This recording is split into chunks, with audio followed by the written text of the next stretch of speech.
In this WrestleTalk news, John Laurinaitis has been fired by WWE. Is Vince McMahon still actually running WWE? And Ollie's review of Raw. Subscribe and enable notifications to always on for daily wrestling news videos. Support WrestleTalk! Since the allegations of sexual misconduct and infidelity initially surfaced in the Wall Street Journal articles, the focus of the wrestling world was naturally pointed towards Vince McMahon, as he was the primary focus of the article, and he was also the chairman, CEO, and much more public figure than the other person named in those allegations, John Laurinaitis. Laurinaitis at the time was the head of talent relations, though after these allegations came out, he was placed on administrative leave. Now, in an update reported by PW Insider and corroborated by Fightful Select, Laurinaitis has been terminated from WWE. According to PW Insider, Johnny Ace was let go within the past week, but was kept quiet for obvious reasons. Fightful Select added to this, saying that they were told by talent and staff that they don't expect Laurinaitis back in the company, with several outright admitting their excitement that he's gone, and that they don't have to deal with him anymore. One top WWE name reportedly referred to Laurinaitis as the biggest snake in the business. Interestingly, Select also noted that Laurinaitis' name was on WWE's internal termination list, and also on that list is Vince McMahon. Seems a bit odd for a man who retired after all and wasn't let go, unless he was. Which brings me onto the next news story nicely. There's been a popular conspiracy theory running around on the internet saying that even though Vince McMahon had retired, he'd still actually be running things from the shadows. In case the last couple of weeks of WWE programming haven't been enough evidence, that is not the case. Fightful Select confirmed that Vince McMahon has indeed been completely gone from WWE, reporting that several higher-ups in WWE constantly reiterated to Fightful during SummerSlam week that wasn't the case. One WWE higher-up also reportedly mentioned that if Vince was still running things, SummerSlam would not have been how it turned out. Dakota wouldn't have been brought back, and Raw would have been several SummerSlam rematches. The report goes on to say that Vince McMahon has no say in the day-to-day creative operations in WWE, and there's even rumors that he has limited access to gaining information about the process itself. And he reportedly may even have limited access to WWE facilities as well. It's a very true and genuine split of Vince McMahon from the company. And that split has allowed Triple H to bring back release stars to the company like Dakota Kai, Dexter Lumis on last night's Raw, and Karrion Kross on SmackDown. This was, of course, Kross' return to the company after his disastrous main roster run with... well, yeah, that.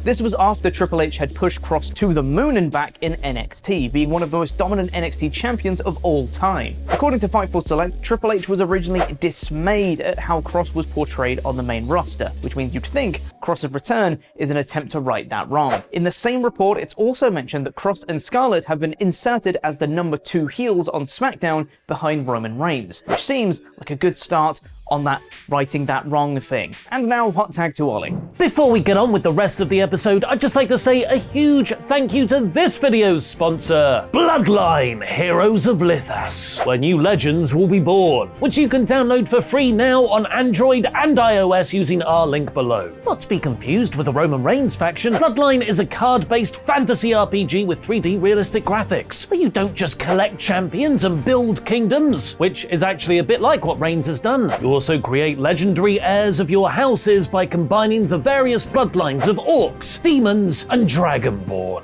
which thankfully Roman hasn't done yet with Paul Heyman.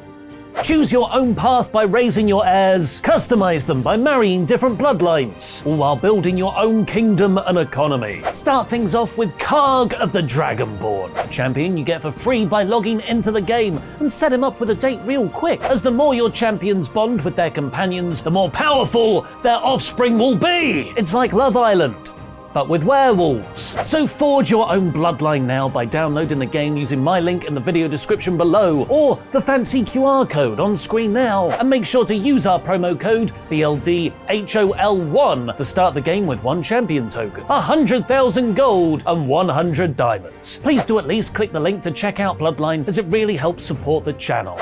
Jam that jam. Now it's time for my review of Monday Night NXT. in about 5 minutes. The episode opened yet again on one of the major focuses of Triple H's creative reign so far, a significant bolstering of the women's division, spearheaded by Bayley, Io Sky, and Dakota Kai. They trashed Becky Lynch and Bianca Belair being stale, they promised to bring back hunger to the women's division, but the most important thing was, Bayley said her faction mate's name wrong and blended them into one.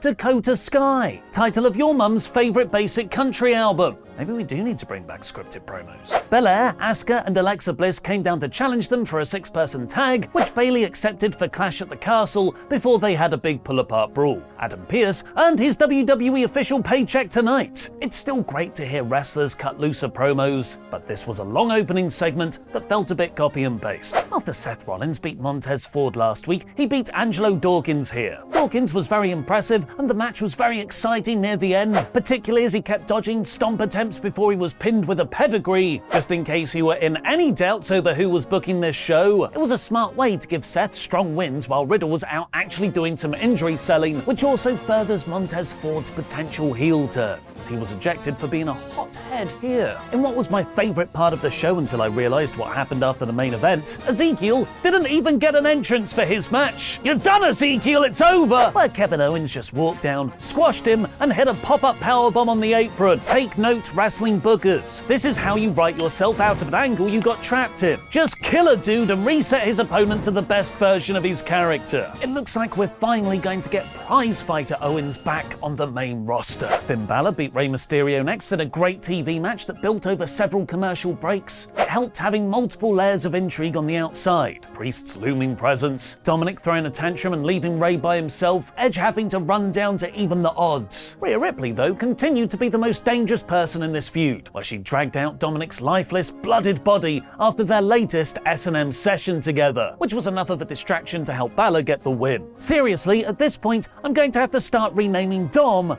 as Sub. Vince McMahon might have forgotten he announced a women's tag team tournament, but Triple H sure didn't. Kicking off the brackets on this episode with Dakota Sky versus the formidable team of 24/7 champion Dana Brooke and Tamina. As we saw with Amos later on, it's an unfortunate truth that not everyone is worthy of an immediate reset. Dakota Sky should have got a dominant victory here, but instead they had a relatively competitive match against two people booked as the ultimate jokes for the last year. They couldn't even win by themselves, needing a bit of Bayley interference too. Thanks for your support on Patreon, Superkick Nick Mazesco and Ryan Disco Stewart. If you want your own shout out on the WrestleTalk news, go over to patreon.com/WrestleTalk. I was a bit disappointed when the US Championship match began near the end of the second hour. To continue elevating the title, this should have got the main event spot in my opinion. But, as this match proved, my opinion is often wrong, because I also got too into my own fantasy booking that Ciampa should win and then start a US title feud against Johnny Gargano. This was a fascinating clash of body shapes, really being Vince's hand-picked guy versus Triple H's. Hunter loves overt symbolism. His NXT shows were literally called takeovers, so this was likely intentional. And although my black heart wanted Ciampa to win, Triple H made the right call. Lashley retained while helping elevate his opponent. Bobby is insanely over right now on a show that still lacks star power. And while we all love Ciampa from NXT, the truth is the main roster audience has not been given enough reason to believe in him yet, particularly as a champion. But hopefully this is the start of that journey. Amos, meanwhile, has had abundant opportunities to get over, and it hasn't worked. He won a 2-on-1 handicap match against some jobbers, and still nobody cared. Seth cut a fun promo on Riddle, who was advertised for getting an exclusive interview next week. Rollins said he's done with Riddle, which I assume he means in the same way he was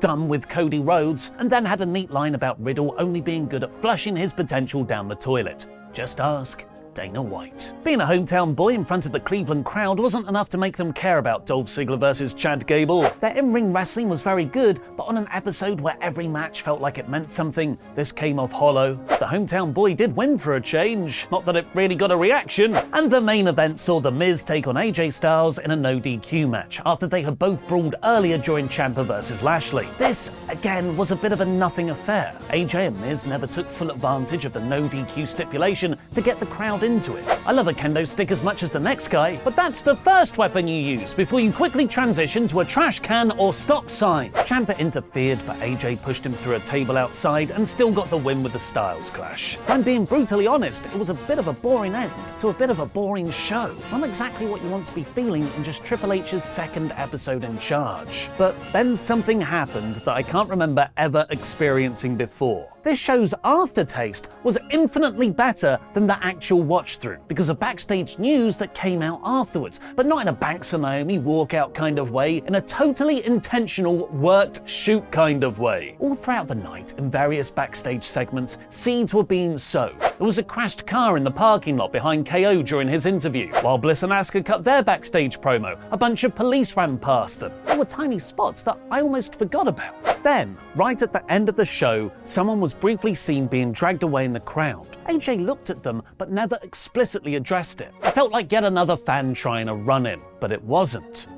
It was released NXT star Dexter Lumis. What an incredible bit of booking! An invasion angle being presented in a way that makes logical sense. If a dangerous, unsigned wrestler tried to break onto your nationally televised live show, the production team wouldn't cut to them, they wouldn't put them over, the commentators wouldn't directly address them, they'd cut away, they'd try to hide it. Making this the most important thing you can do in wrestling, make it feel real. What did you think of Raw? Let me know in the comments. Honestly, I was a bit bored during this show. 3 hours is still too long, but 2 angles have made me so excited I cannot stop thinking about them and their possibilities. Number 1, Kevin Owens as a psychotic badass again. And B, the awesomely realistic booking of psychotic psychopath Dexter Lumis breaking into the show. This week's Raw is 75%. Triple H has brought so much optimism to WWE, some AEW stars seem to want to jump ship. Watch on to find out more. In this WrestleTalk news, does Miro want to return to WWE? Who else could Triple H be bringing back to the company? WWE and AEW stars suffer injuries, and what's The Fiend up to now?